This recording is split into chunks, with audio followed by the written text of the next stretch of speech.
You're listening to episode 152 of the Tennis Files podcast. How to improve your game after a long break with Mehrban or Ranshad. Hey everybody, welcome to another episode of the Tennis Files podcast. My name is Mehrban or Ranshad, a former Division I college tennis player. And on the show, I interview the world's top coaches, pros, and experts to help you improve your tennis game. And today I actually have a solo episode about how to improve your game after a long break. And so obviously there's many of us who either still have not been able to play tennis or are just getting back out on the courts. And I thought I'd address some really important points, a 5-step process that will allow you to maximize your gains when you get on the court while also protecting yourself from injuries. And this really spawned from a conversation I had with a couple sports, tennis fitness experts, and they expressed that one of the most concerning things about the return after the pandemic to the courts is injuries. And so that is something that is a real danger. And as a consequence, we need to be aware of what we need to do and what steps we can take to just make it safe for us, fun for us, and also to help us improve our tennis game in the proper way. So I'm really excited to get into this for you. And this actually was recorded as a live stream. I've been doing, I think maybe the past 5 or so Tennis Files podcast episodes were live streams. So I pretty much took the audio from that and made it into this audio version of the podcast.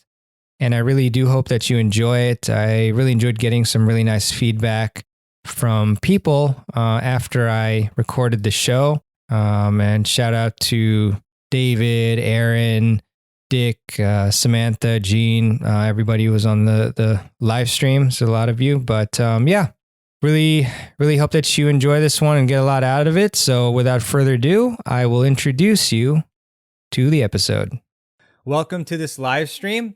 This is a very different one because it's only myself presenting to you, and it's definitely exciting for me to do this and to share what I've learned through my experiences, as well as interviewing a lot of amazing people. And so it's going to be a little tricky in terms of answering questions. I definitely will, but I actually have my presentation on the right side and like another screen while I'm looking to the other side. And then I have like this streaming screen in front of me. So I am going to concentrate on the presentation, but I'll be scanning your questions as we go along. But I apologize in advance for any difficulties. But yeah, just say hi in the chat if you're here.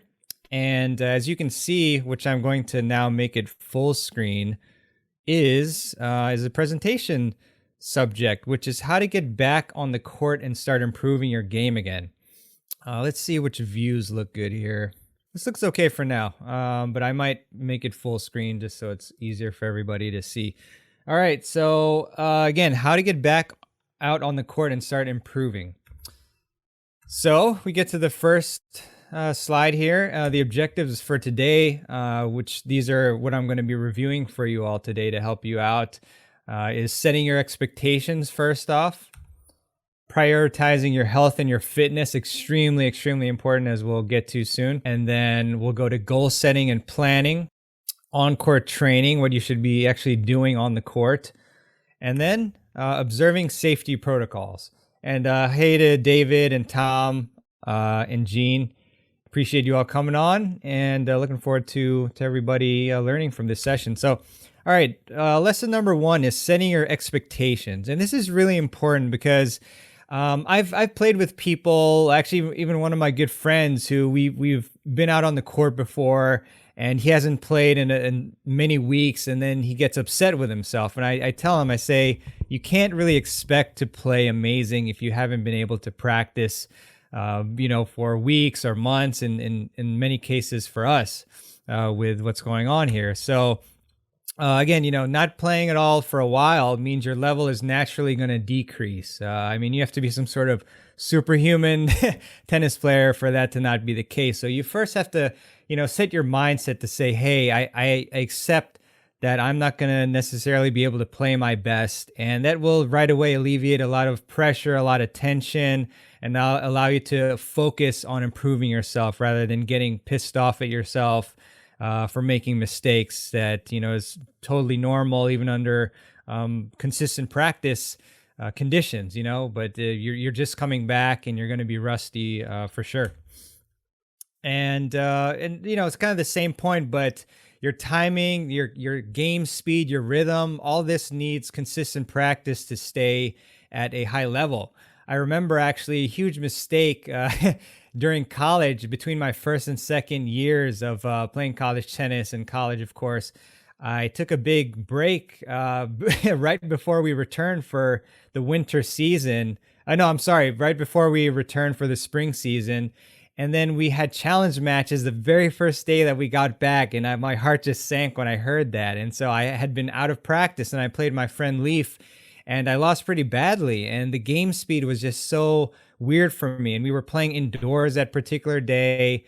And the courts were fast. Just the ball was going like 3 times as fast as normal. So, it really takes a lot of consistent practice to get back to where you were. Another thing that it helps a lot and helps alleviate pressure, like with the first point that I mentioned, is to be grateful that you can play tennis in the first place. I mean, maybe for some of us that's not possible yet. Let me try putting the view to the highest it can be, actually, or the best. Here we go. So anyway, being grateful for that you can play tennis, that you're healthy. There's a lot of people out there that are sick, whether that's a pandemic or something else. And so having that mindset too is going to help you to reintegrate back into the game. The next point here is to just really accept, as is the main title here of this subsection, just to program your mind that I'm going to accept whatever level of play that you're at right now, and that it's going to get better from here. And just a quote for you: without labor and nothing prospers. It's Sophocles, my younger brother. No, I'm kidding. Philosopher from a long time ago. Now, so the first objective that we want to do before we launch into playing sets and matches is to focus on getting back your rhythm and your timing is to do that. So you want to really focus on doing that by just getting down the basics first. So obviously you want to start off hitting down the middle.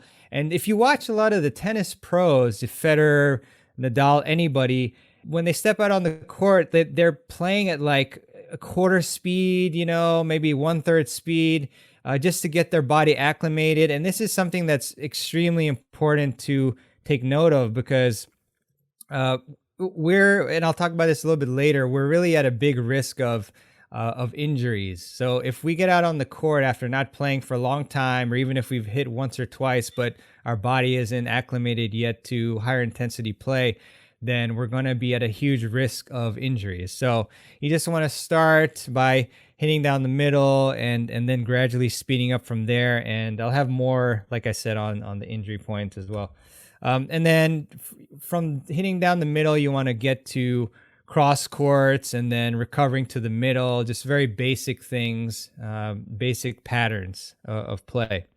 And then from there, you definitely, really at the outset is focus on your footwork. Footwork is so important, because if you're not in position, you're not able to be ready and loaded up to hit the ball, then there's no chance that you're even going to hit a good shot at all, even if you have perfect technique, but your footwork is off. And I find that focusing on my footwork really helps set up the rest of the stroke naturally.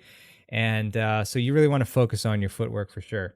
And just a point being here is from Michael Russell, who's, I think, top 50 ranked at one point, who I interviewed on my podcast, maybe in the 130s or so. I'll have to double check that for you all.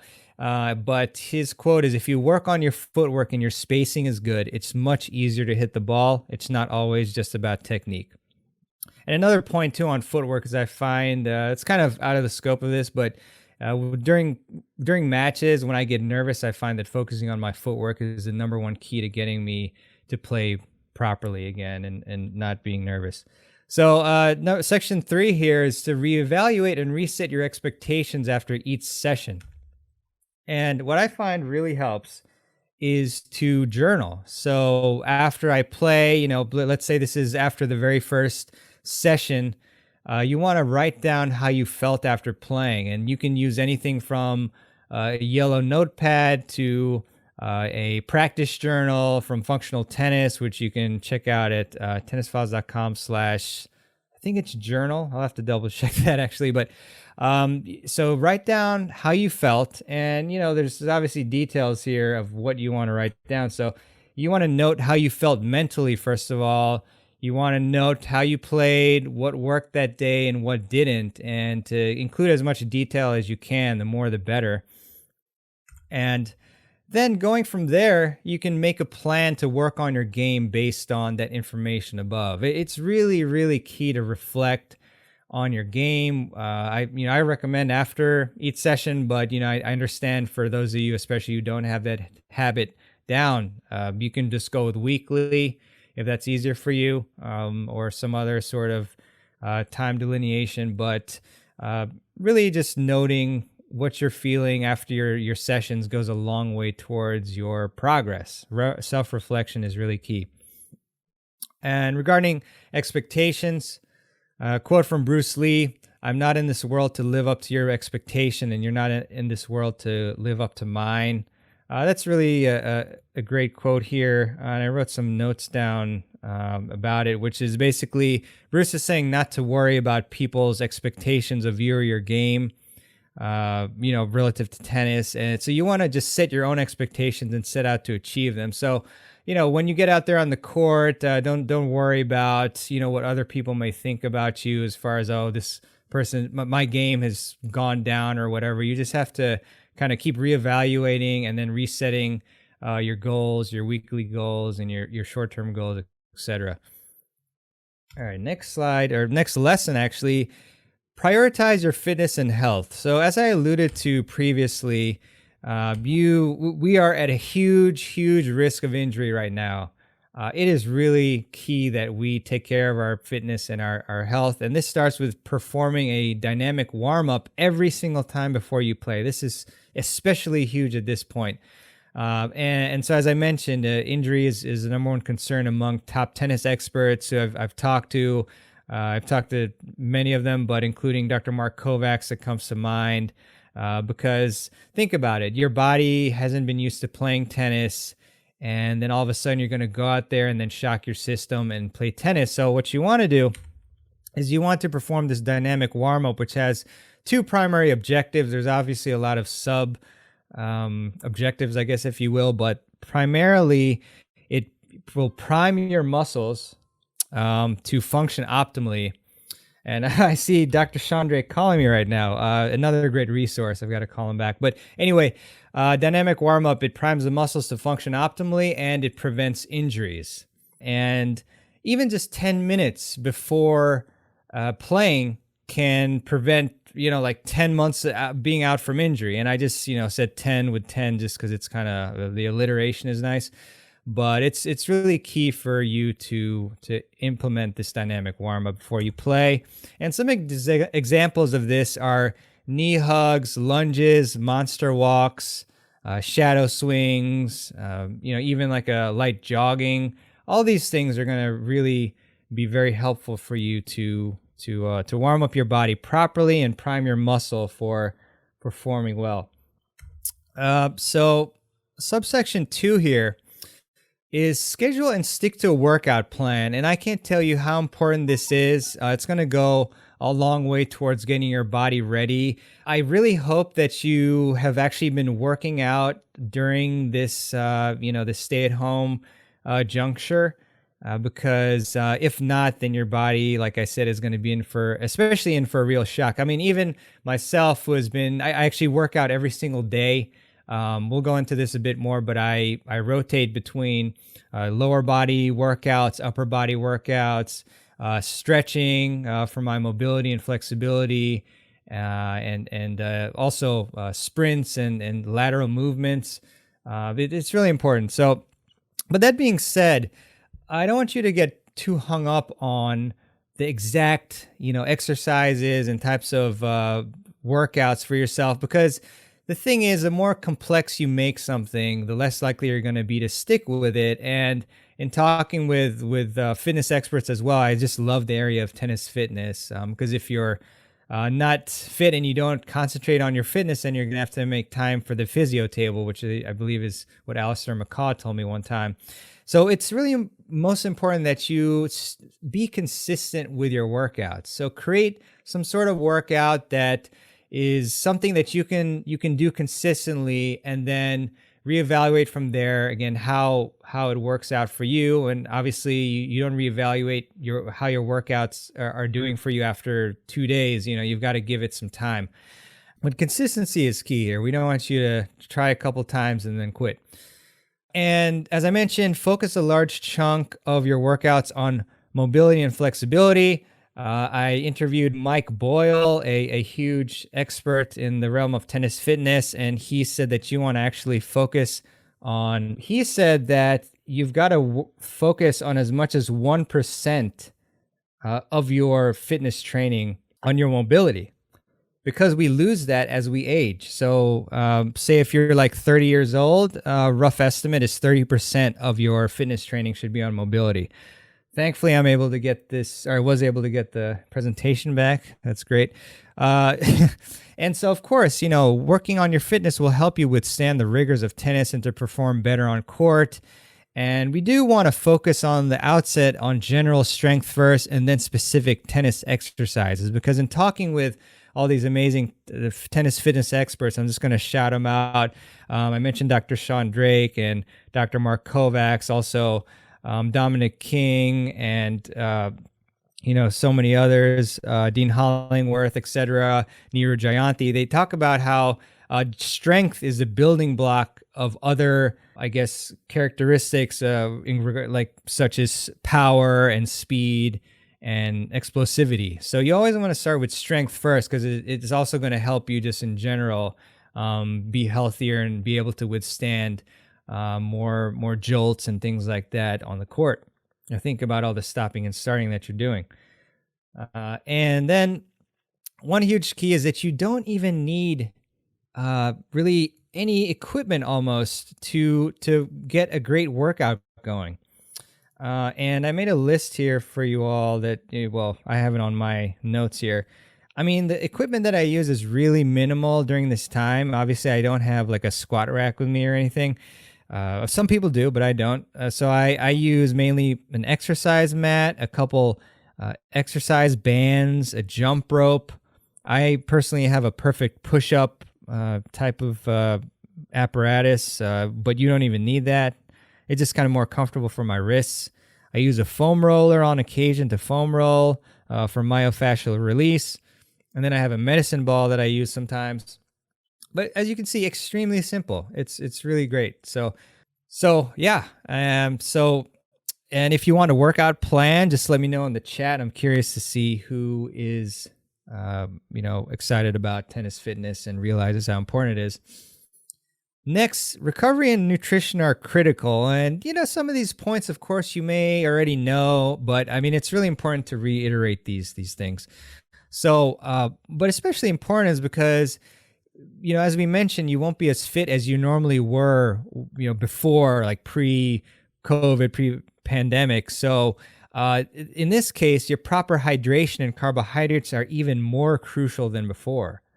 And so to give you kind of a rough estimate, in speaking with a really great nutritional expert, Jeff Rothschild, who I think moved to New Zealand or Australia from California, and he trained the Bryan brothers, or helped them with their nutrition and training, is 30 grams of carbohydrates if you're going to do a 1 to 2 hour training session, and then 30 to 60 grams per hour if you're going to do like 2 to 3, which, power to you all who can do that much at this point.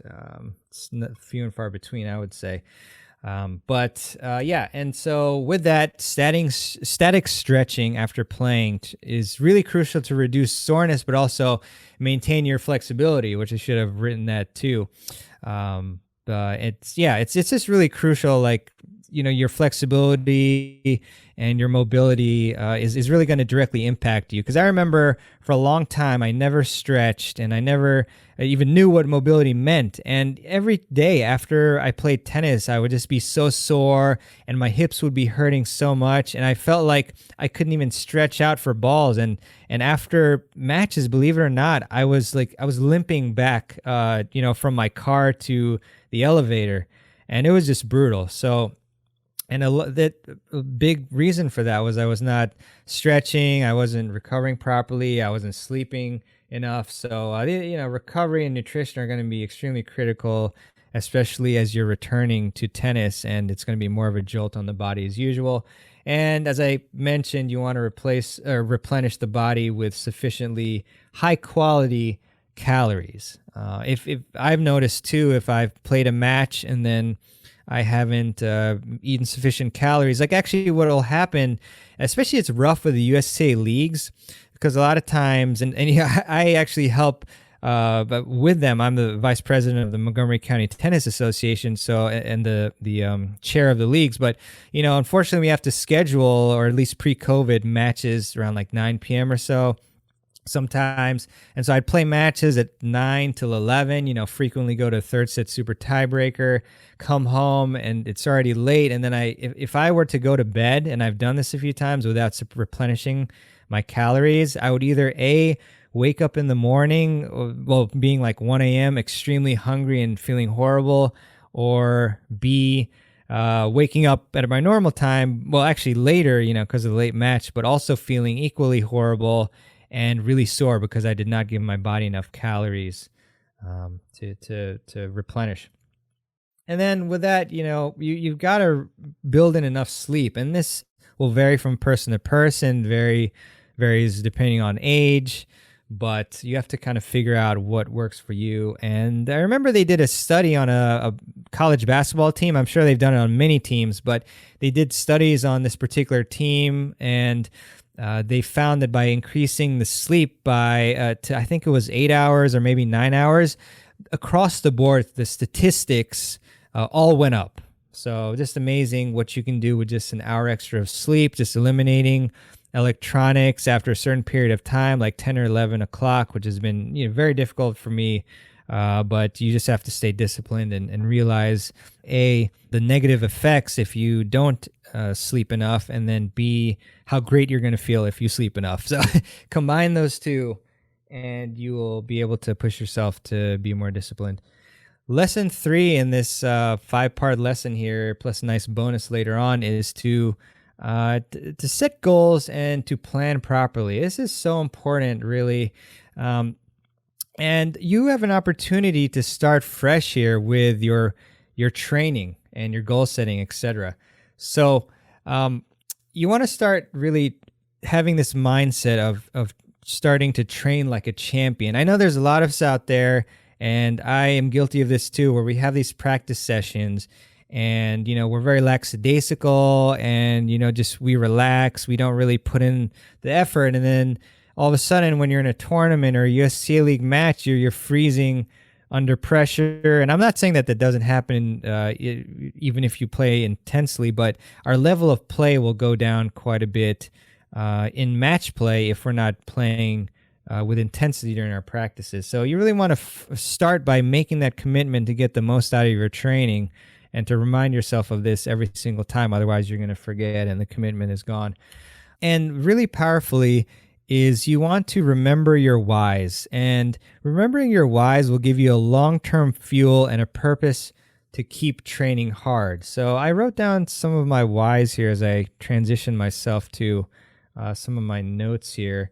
And some example of whys are to be a role model for your kids. Maybe you want to show them that it's possible to be able to increase your level and improve as a tennis player. Maybe you have kids who are playing tennis or other sports.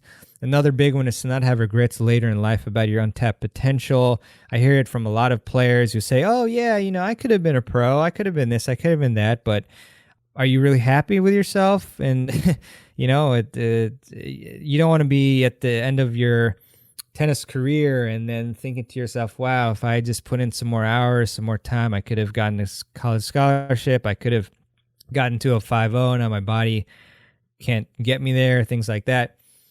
And a cool story too about training like a champion is one that I heard on a motivational channel on YouTube. I think it was Mulligan Brothers, but they have all these motivational channels. And I actually listen to these motivational channels every single morning, whether I'm working at home, then I actually put it on my computer screen because I have my workout mat a few feet behind my desk. And I can watch a little bit, but mostly listen, obviously, as I work out. Or I put it on my, obviously put it on my cellular device, my smartphone, and then I listen to it. But anyway, one of the speeches was about Jason Williams, or was from Jason Williams, a former professional basketball player. And Jason, one time he had to face off against the Lakers and against Kobe. And so Jason Williams, he went to the practice court, well, I guess the game court, but to practice a few hours before the game. And he saw Kobe Bryant there practicing, already in a full sweat. And so Jason said, okay, I mean, this is normal. So Jason, he practiced for like an hour, hour and a half or so, and then he went off the court and Kobe was still practicing. And so Jason told himself, wow, I mean, this guy is really working hard. He's got a game soon. And so Jason sat down and watched Kobe practice, and Kobe practiced for a good 30 or 45 minutes more. I forget the exact time, but that's not really the point of the story. And then, so after the game, which I don't remember who won, but Jason went to Kobe and asked Kobe, he said, hey, Kobe, why were you practicing that much? I mean, it's, there's a game afterwards, and, what was the reason? And then Kobe said, the reason that I kept practicing out there is because I saw you out there. And so I wanted you to know that no matter how much you were going to practice, I was willing to practice harder than you. And so this is a huge lesson for those of you. I'm sure it'll be inspiring to at least some of you, that there's always somebody out there training more than you are. And so obviously after getting back into the game gradually, you want to really have that mindset of, I'm going to practice as intense as I can and start training like a champion. As I have up here, there's really no substitute for hard work. And training like a champion not only requires a mindset shift, it also requires great planning, right? So you want to evaluate your game and then make a plan. And the first part of this is I say this quite a bit actually, is to figure out first off, what are the top 3 aspects of your game that if you improve will give you the biggest ROI, which is the return on investment. And for me, I would say that my biggest return on investment would come from my serve, because we all serve half of the time, and with a better placement, more power on my serve, I'd be able to control and win more points.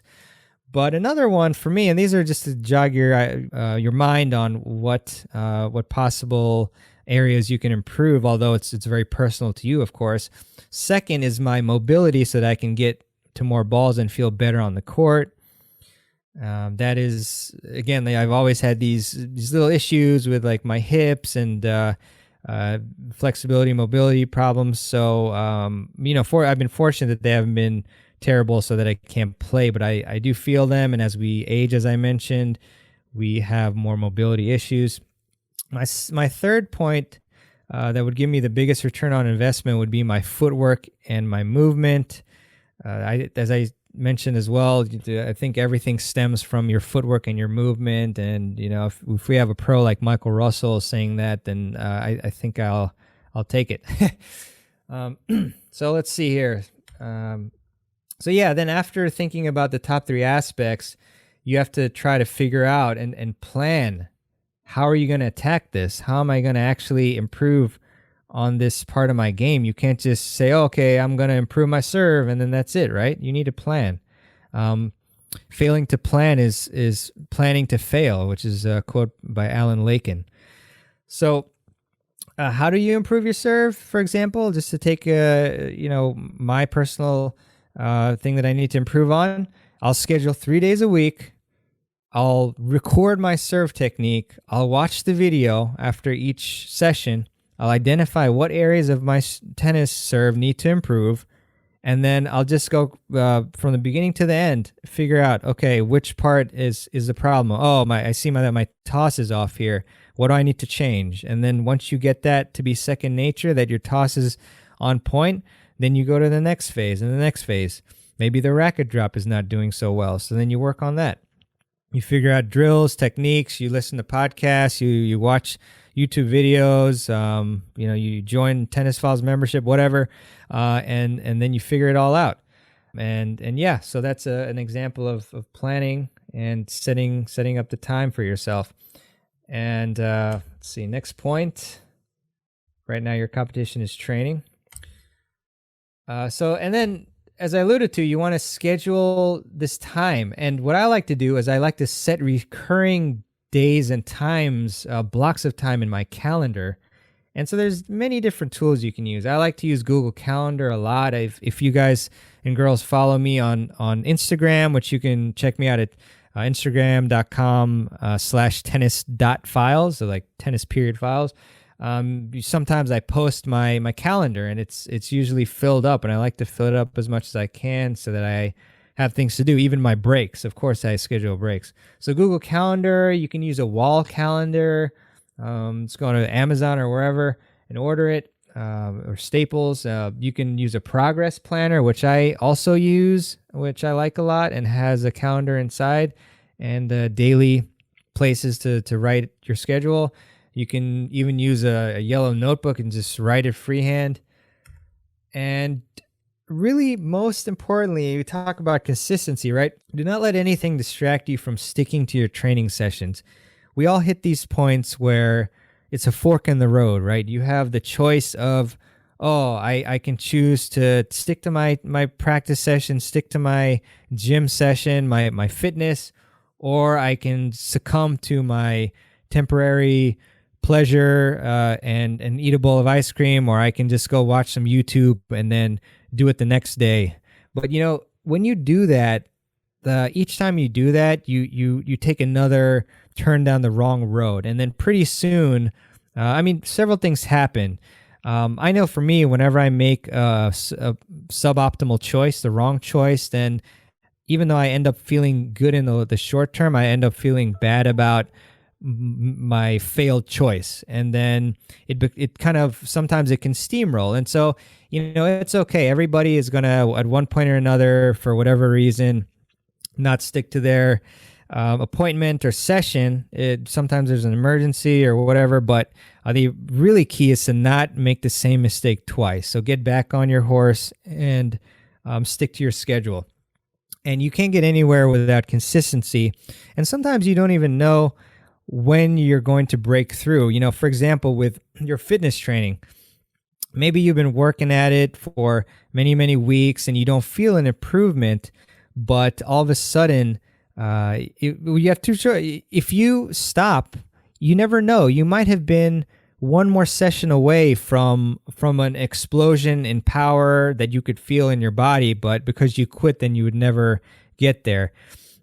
There's this great visual of two people. I don't know if you call them miners or what, but they're digging for diamonds or something. I think it's diamonds. And then you have a picture of one person who has dug literally like 1 inch away, and then you see the diamonds on the other side, and then he's pictured with his pick or whatever it is that he's using to dig, turned away, walking away, like all dejected, not knowing that the diamonds were just like a couple more smashes away.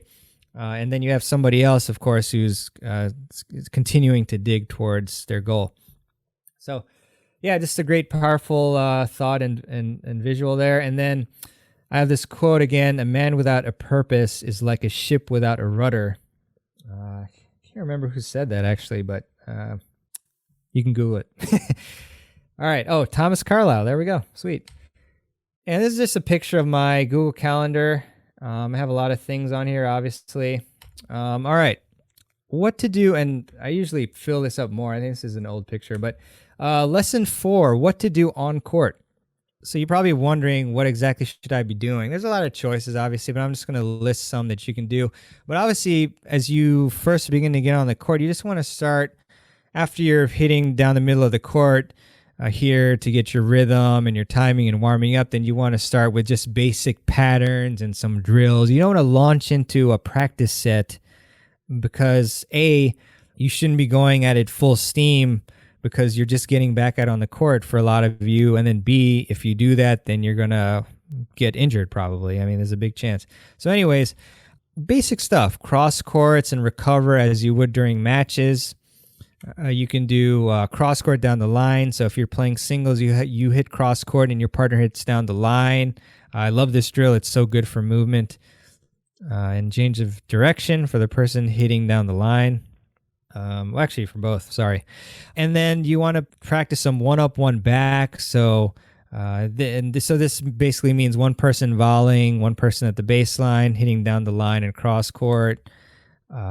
What I like to do is to practice depth, and that doesn't mean that you have to hit it super hard or whatever. You just hit with sufficient height from the net and depth, obviously, because depth is really one of the keys to winning, especially at the amateur level, because players cannot attack deep balls, and conversely, they're going to cough up short balls for you to attack. Another one is to do a close the net type of drill, and I love doing this where you have two players at the service line, and then one of them feeds the ball, and then you just close the net. And then serves and returns, please do not forget to practice these. It's really almost ridiculous how little players practice serve and return. I remember playing with Peter once, and he mentioned that one of his friends doesn't like to serve. And I found it, kind of crazy. I don't know if this person doesn't play any matches or something, but you've got to practice your serve and returns, because think about it, you're serving or returning every single time. So think about how much you practice that and put it in your practice sessions. And then once you do some drilling and some basic patterns to practice, then you can transition after a few sessions, or I'd say a few sessions, to practice points, and then even practice matches. So some favorites of mine are simple baseline games, first to 11 points. Sometimes you want to maybe do the third ball is good in case, like, after you feed it, there's a mistake. That doesn't count sometimes, if you'd like, however you'd like to do it. And then playing king or queen of the court, pauper of the court, whatever you want. And so where you have, and this is really good with more than two players, actually. Maybe you have 3 players, 4 players. So you have one side serving, which is the multiple players, and then you have the other side returning, and then the first player on the serving side to win 7 points will rotate to the returner side. And then you have just playing normal sets. As I mentioned, after a few hitting sessions to get your body acclimated, and hopefully you're training your fitness as well. And then another really good one to get yourself reacclimated to just a more frequent pressure is to start at 30 all sets. And Jorge Capistani had this one, I believe, as well as many other great pressure drills during the tennis summit, which was fantastic. We had over 13.7 thousand participants. It was sick. But anyways, 30 all sets, good pressure type of practice, and then tiebreakers as well. You play regular tiebreakers, super tiebreakers, etc. Another one too is playing with just one serve. That's a good one too. And then once you have put in some practice sets and matches, then your body will be ready to do some USA League play and tournaments if they're available. For example, the MCTA, which I'm a part of, as I mentioned, they're going to be starting some modified league play based on USA Nationals directives starting after July 4th. So, by the way, if you're in Montgomery County, Maryland, then email me for more information, or email MCTA and get on that if you feel comfortable and ready to play. And we'll talk about some safety precautions too. Also, flex leagues are an option in some areas as well, which is more of less organized, where you arrange your own league play. And I know that my friend Scott Baxter has Player Court as well. That's another option. And yeah, some tennis tournaments are starting up as well. So Again, just make sure that your body is able to withstand the rigors of it, and then you might want to try it. I saw my friend Mike already register for a tournament, so that's cool. Good luck to you. So, all right, what if you can't play tennis yet? There's still areas that have the the courts shut off, so you can work on your fitness. I did this I'm still doing it. Like I said, every single morning, it's either fitness or it's stretching or something. It's huge. And you remember, like I said, you don't need any fancy equipment to get strong and more fit. And I'll give you some examples a little bit later on. So you want to, wow, it's already 9:40. That's amazing. So you can do some shadow swings. You can do footwork at home and outside.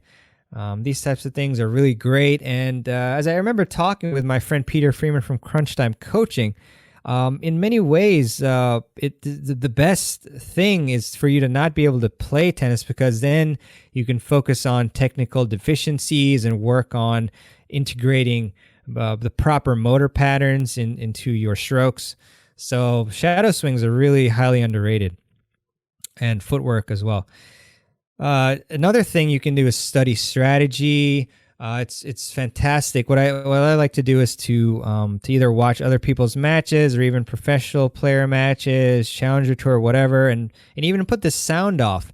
A really cool thing I like to do, and this was inspired by me talking with a summit coach, Brent Abel, actually. What we did was, what is the right shot? And he actually does this. You can check it out on his YouTube channel. But what we did was we paused the action of the point, right? And then he asked me, or I asked him, what is the right shot in this particular situation? And then afterwards you play the video and you see what happens. But that's a great way to train your strategy and really start thinking about what types of shots are optimal in those situations. I mean, thing is, it's actually been really tough for me too, because I used to be a purely reactive player. I used to just try to be as consistent as possible, get the ball back, and so I didn't even think about strategy. But it's really important to do that. Just think about what is the best play, how can I exploit my opponent's weaknesses and play to my strengths as much as possible. It's going to make a world of difference. And so these are some things that you can do even if you can't play tennis yet, or if you're not comfortable playing tennis yet. And I totally get it. It's pretty crazy what's going on right now. And yeah, I just mentioned here, read books, listen to podcasts, Tennis Files podcast. Check it out, tennisfiles.com/podcast. All right. And this is just a YouTube live that I did with my great friend Peter Freeman from Crunch Time Coaching. And I think this live stream is either still online on my YouTube channel. And this was the kickoff for the tennis summit, and it's almost 8,000 views. Pretty cool. But yeah, obviously I just put this up because we talk about shadow strokes and self-study. Number 5, observing safety protocols. So everyone's different. Some people are really brazen about this, gung-ho, but I personally don't like to take a chance with my health if I don't have to, and also I don't impact others around me by coughing on them or high-fiving them or whatever. So you want to practice social distancing with your opponents and your partners if you're playing doubles as much as possible. You want to go around the opposite sides of the net. You want to bring multiple cans of balls and only use yours. Maybe they're different numbers, which would be ideal, or you can mark them and then only have those particular balls in play. Like, let's say if I'm serving, I use my balls. If you're serving, you use your balls. Racket tap instead of shaking hands. I think a lot of us have seen this on some of the matches that they've done, some of these tournaments. Some have been more successful than others in safety, as we'll talk about. Using your racket or shoes to pick up the opponent's balls. I guess both, actually, hitting them and propping them up with your shoes and your racket. Also wiping down your equipment too, if you can. So this is pretty crazy. And this is, as you can tell, this is a very live session because there's some players and coaches who have tested positive for COVID-19, including Grigor Dimitrov, Dimitrov's coach, Christian Groh, Borna Choric, Novak Djokovic's trainer, sorry, I forgot his or her name, Viktor Troitsky, I don't know if I pronounced that correctly. It's a Troiki name. Sorry for the pun. And his pregnant wife, which I really hate to hear that as well. And we'll see if Novak has it too. I think he's going to announce it soon. If you're listening to this on the podcast, then he's probably already announced it. If you're listening to this live, then not yet. And so this was the little tour they had in Europe. Unfortunately, due to I think lax safety protocols and some social events, this happened. And so some safety guideline resources here. Check out the USCA's Safety for COVID-19 player tips and recommendations. Check out also the ITF Return to Tennis Guidelines. And check out the USCA Tennis Safety for Facilities and Programming, especially if you own a facility or if you're going to play at one. I think it's useful for you. And so recap of today's presentation, set your expectations. First off, you really want to just say to yourself, I accept that I have not played for a while and that I'm not going to be playing amazingly the first few times out. So, and then just go from there and then figure out what you need to do to keep improving and reevaluate after each session. Prioritize your health and fitness. It's an extremely dangerous time right now for you to be just going all out if you haven't played for a while. Think about it. Your body just isn't used to the rigors of tennis, especially if you have not been performing a fitness program consistently. Number 3, you want to set your goals and then plan your training. So you want to figure out those top 3 aspects of your game that'll give you the biggest return on investment, and then schedule them in your calendar. Block it out and then do it. Number 4, on-court training. You want to follow a plan of progression. Again, you don't want to leap straight into matches. You want to first just do simple hitting down the middle type play, and then you want to progress to simple patterns of cross court down the line, volleys, serves, returns, and then after that, then you can go to playing practice points and sets and matches, and then after that, when you feel you're ready, then you can progress to USA leagues or tournaments if they're available. And then observe safety protocols just to make sure that everybody is safe and happy with tennis. Obviously, we've seen that you have Dimitrov, Coric, Troiki, and their associated people have gotten sick. So that is, be sick being getting COVID. So it's not a joke. I mean, even though tennis is pretty much the safest sport, people are still getting COVID. So just be careful out there. Some resources, tennisfiles.com. The Building Blocks of Tennis Success ebook, which you can get at tennisfiles.com/ebook. You can get the Tennis Fitness Workout Plan, which is a fillable worksheet, I believe, tennisfiles.com/workout plan. You can check out the Tennis Files podcast at tennisfiles.com/podcast. And if you're interested in the Tennis Files membership, you just send me an email at mehrban@tennisfiles.com, because that is where I'm going to be. Well, I upload every single month new lessons, new question and answer sessions with members, and a bunch of other stuff. And like these slides will be on there, and so forth. So it's a great community, and just get in if you're interested.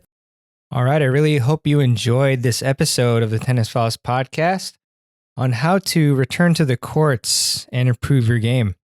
And I also would really appreciate it if you would leave a review for the Tennis Files podcast, and you can do that on the podcast app of your choice, whether that's Apple Podcasts or any other apps that you use to listen to the show, and it would definitely help a lot with just the podcast, with the podcast being able to reach more people worldwide and pushing the show up in the rankings and all that, which I guess the second part enables the first part to happen. So I really would appreciate a review, and also would help me make the show better, for sure. And some of the resources that I mentioned, obviously, if you have not subscribed yet to my newsletter and so forth, where I give frequent tips and resources and so forth and announce when my content is coming out, you can just go to tennisfiles.com and put your email in there on that page, and I will be communicating with you regularly. And also, Some of the more specific resources are the Building Blocks of Tennis Success ebook at tennisfiles.com/ebook, the Tennis Fitness Workout Plan at tennisfiles.com/workout plan, the Tennis Files podcast, of course, which you can listen to from your app or at tennisfiles.com/podcast.